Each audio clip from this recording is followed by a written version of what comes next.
ଶଳା ମାଇକିନା ଖାଲି କାଠ କାଠ ବୋଲି ମତେ ରଖାଇ ଦେଲାନି ଘରେ। ଶଳା ଆଜି ଯାଉଛି ପୁରା ସବୁ କାଠ ଆଣିବା। ଉଇ ଉଇ ଉତୁ ଉତୁ।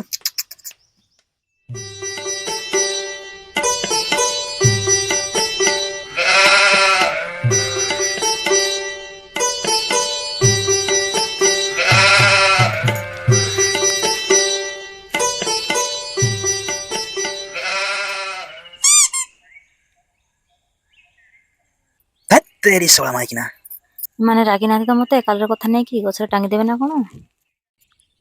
ଶଳା ମାଇକିନା ଖାଲି ପଛରେ ଖାଲି ଧାଇଁଛି ଶଳା। ତତେ ଦେଖୁଛି ଯେ ମୁଁ ଶଳା କଣ କହିବୁ ଗଛରେ ସିଧା ଟାଙ୍ଗି ଦେବି।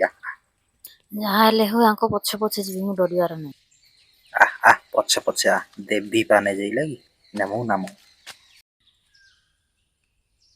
ଶଳା କରିବି କଣ କରିବି ଭାବୁଛି ଗଛରେ ଲୁକିକିନା ଶଳାକୁ ଡରେଇବି। ଶଳା ଦେଖିବା ସିଧା ଭାଗିବ ଗୋଟେ ଥର ଯାଏ ମୁଁ।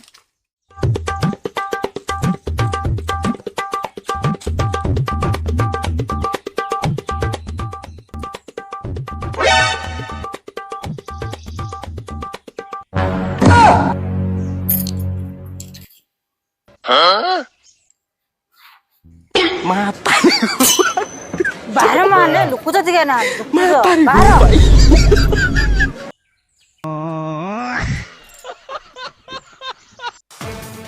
ତମର କହିଥିଲି ମାଇକିନା ଘରେ ଦୁନ ପଟେ ରହିବୁ ବୋଲି, ଆଉ ଗେନ୍ଧାଟା ଏଇନା ଖୋଜି ଯାଇଛୁ ଆଉ।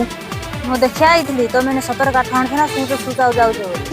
ହଁ ଚୁପାଟା କରୁଛି ଶଳା ମୋର କାମ ସବୁ ତୁଇ କରିଦଉଛୁ ନା ବେ। ଘରେ ତୁମ୍ପା ନଇକରି ଘର ବୋଇଲେ ଗୋଟେ ଗେଧାଟା ପର ପଛ ପଲେଇ ଯାଉଛି କହୁଛୁ ନା ଶୁଉଛି ଆସିବ ଶୁଛି ଯା ଘରକୁ ଯା। ଅଜାତ ମାଇକିନା ଶଳାକୁ ନିଜର ଘଇତା ଉପରେ ବିଶ୍ୱାସ ନାହିଁ। କାଠ ଆଣ ମତେ ଖସିବ ନାହିଁ, ମୁଁ ଯାଉଛି।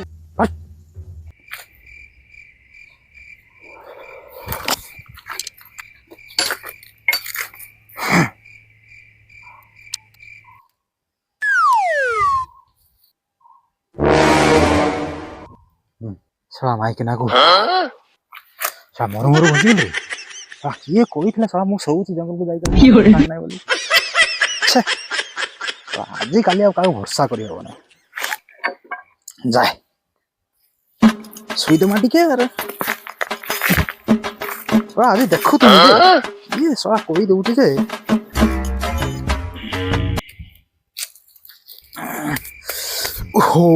ଗଛ ତଳେ ଯୋଉ ଶୋଇବାର ମଜା।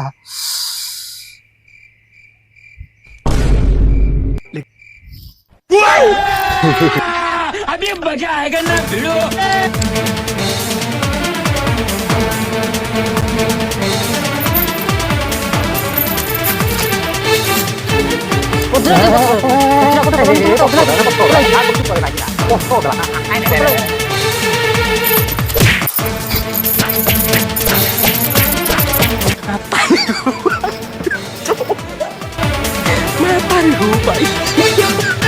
ନାଇଁ ମୁଁ ଆଜି ଯିବିନି।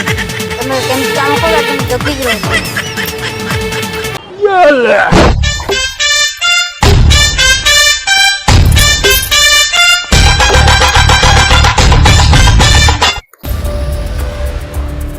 ବସା ବୁଝି ନାଇଁ କାଠ ଆଣ।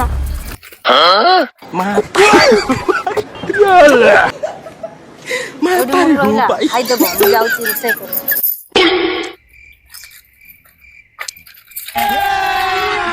अभी मजा आएगा ना भिड़ो।